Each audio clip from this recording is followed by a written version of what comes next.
आज हम बात करने जा रहे हैं राजस्थान के एक ऐसे शहर की जो दिल्ली और जयपुर से एक समान दूरी पर है। हमारे देश की करेंसी जिस स्याही से प्रिंट होती है वह स्याही इसी शहर में तैयार होती है।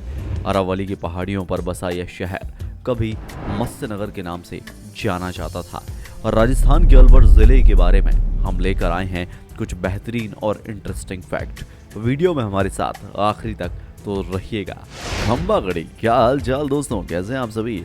अलवर का टोटल एरिया 48 स्क्वायर किलोमीटर है और इसकी ऊंचाई सी लेवल से 300 मीटर की है, जबकि यहाँ की पॉपुलेशन लगभग 3,41,953, यानी कि हर किलोमीटर में करीब 7,000 लोग रहते हैं। अलवर की हिस्ट्री महाभारत काल से पहले भी अलवर के विषय में जानकारी मिलती है। राजा विराट के पिता वेणु ने मत्स्यपुरी नाम की एक नगरी बसाई थी, उसे अपनी राजधानी बनाया था। अपने पिता की मृत्यु के बाद मत्स्यपुरी से 35 मील वेस्ट में विराट नाम से एक नगर बसाया, इसे ही अपनी राजधानी बनाया था। महाभारत काल में पांडवों ने विराट नगर से 30 मील ईस्ट की तरफ सरिस्का नाम के स्थान पर अज्ञातवास का समय बिताया था। तीसरी शताब्दी के करीब यहाँ पर गुजर प्रतिहार वंश के क्षत्रियों का अधिकार हुआ।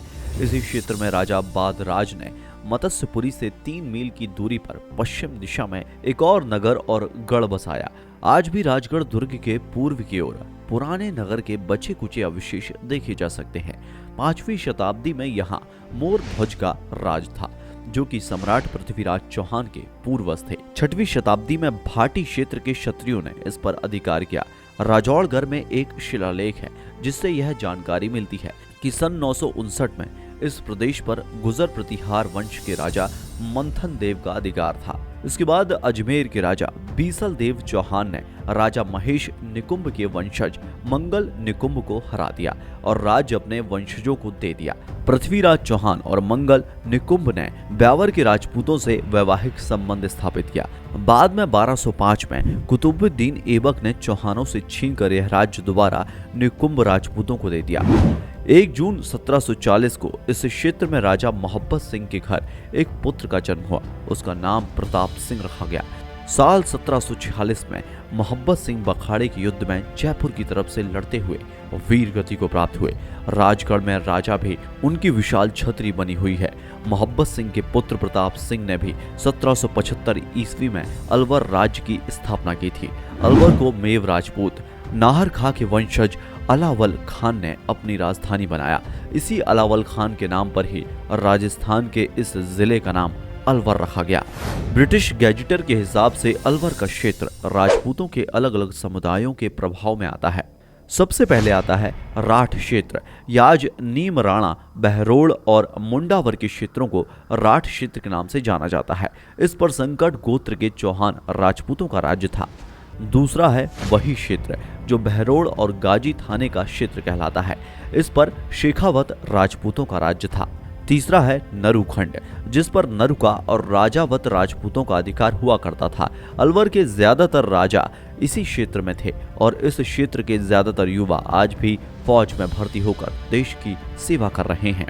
चौथा क्षेत्र आता है मेवात क्षेत्र, जहां मैव जाति के राजपूत हैं। ज्यादातर जादव वंशी हैं। इनमें तोमर वंशीय राजपूत, कुशवाहा और मीणा भी शामिल हैं। अलवर पर ज्यादातर समय राजा नाहर खां के वंशजों का शासन रहा है। हसन खान मेवाती इनमें प्रमुख हैं। इन्होंने ही अलवर के किले का निर्माण कराया था। राणा सांगा के साथ मिलकर ये खानवा के मैदान में बाबर से युद्ध करते हुए 12,000 मेवों के साथ वीर गति को प्राप्त हुए। अलवर का कल्चर, यहाँ के लोग धोती कुर्ते के साथ सिर पर साफा बांधना पसंद करते हैं। यह पुरुषों का पहनावा है, जबकि ज्यादातर महिलाएं लहंगा और लुंगड़ी पहनना पसंद करती हैं। गीत संगीत के क्षेत्र में भी अलवर का अच्छा खासा नाम है।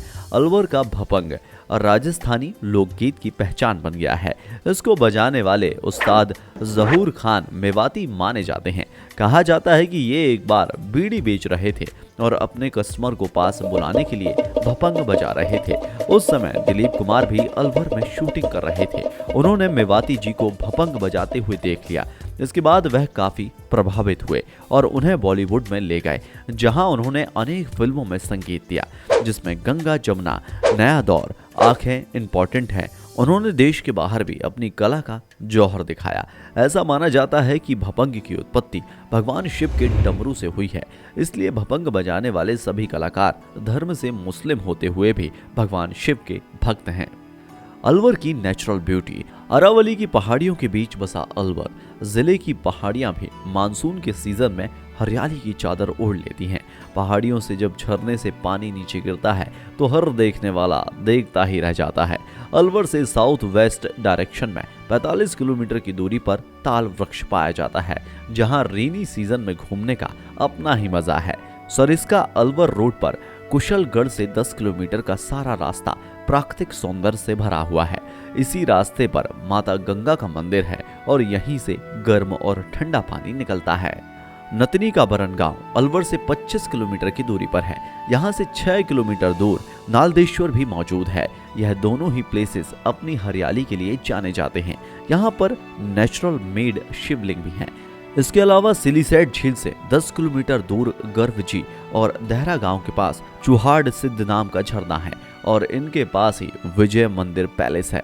राजस्थान के अलवर में एडमिनिस्ट्रेटिव हेड ऑफिस भी है। किलों, झीलों और ऐतिहासिक इमारतों के साथ साथ खूबसूरत नेचुरल ब्यूटी वाला एक फेमस टूरिस्ट प्लेस है अलवर जिला।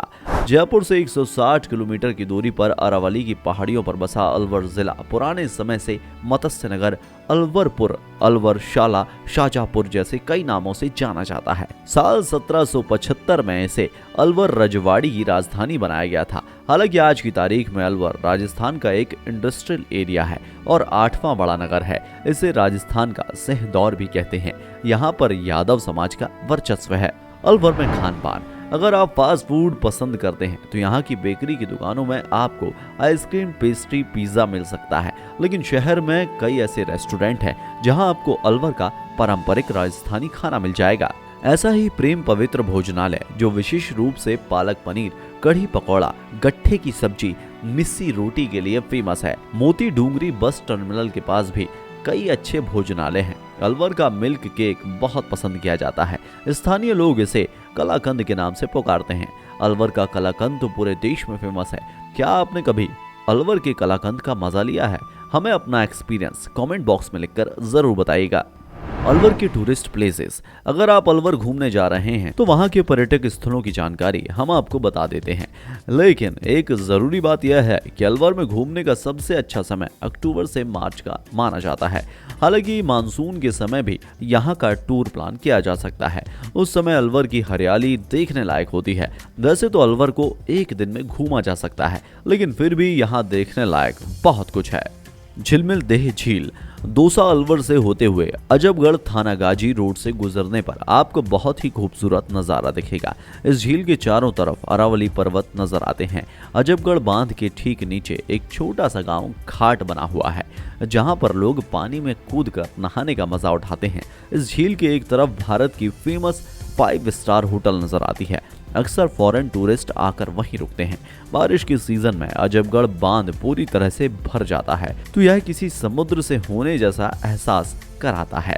इसके अंदर की पुरानी छतरियां टापू की तरह नजर आती हैं। इस बांध के दूसरे छोर पर 27 गांव बसे हुए हैं। यहीं मौजूद 5 स्टार होटल में आप यहाँ के नेचुरल सीन को देख सकते हैं। इसके अलावा यहाँ नहडा की छतरी, अजबगढ़, प्रतापगढ़ और थानागाजी के हिस्टोरिकल खंडहर, किले, महल देखने लायक हैं। हिस्टोरिकल सिटी भानगढ़, पवित्र पूजनीय धाम नारायणी माता और ऋषि पराशर का मंदिर है। ये लोगों का आस्था का केंद्र है। यहाँ का फेमस नारायणी माता का मंदिर सती धाम है। यहाँ जाने पर माता की शक्ति का एहसास हो जाता है, क्योंकि आज भी मंदिर के आगे से एक पानी की जलधारा बहती है, जो कि संत जमीन से अपने आप ही निकल रही है। आश्चर्य की बात तो यह है कि यह धारा लगातार बह रही है। राजस्थान के लोग यहाँ अपनी मनोकामनाएं मांगने के लिए आते हैं। इसके अलावा यहाँ देखने लायक सिलीसेट झील है। इसका निर्माण महाराव राजा विनय सिंह ने 1845 में करवाया था। बारिश के दिनों में यह झील 10.5 स्क्वायर किलोमीटर के एरिया में फैल जाती है। इसके आसपास के एरिया में खूबसूरत जंगल और इसे राजस्थान का नंदन कानन भी कहा जाता है। बाला किला। अरावली की पहाड़ियों पर बना हुआ अकेला हरे भरे मैदान को अपने भीतर समेटे हुए निकुंभ राजपूतों ने इसे 1927 ईस्वी में बनवाया था। हालांकि अब इस किले में पुलिस का वायरलेस केंद्र है, इसलिए यह पर्यटकों के लिए दूर से ही देखने लायक है। इसी रास्ते में करणी माता का मंदिर भी मौजूद है।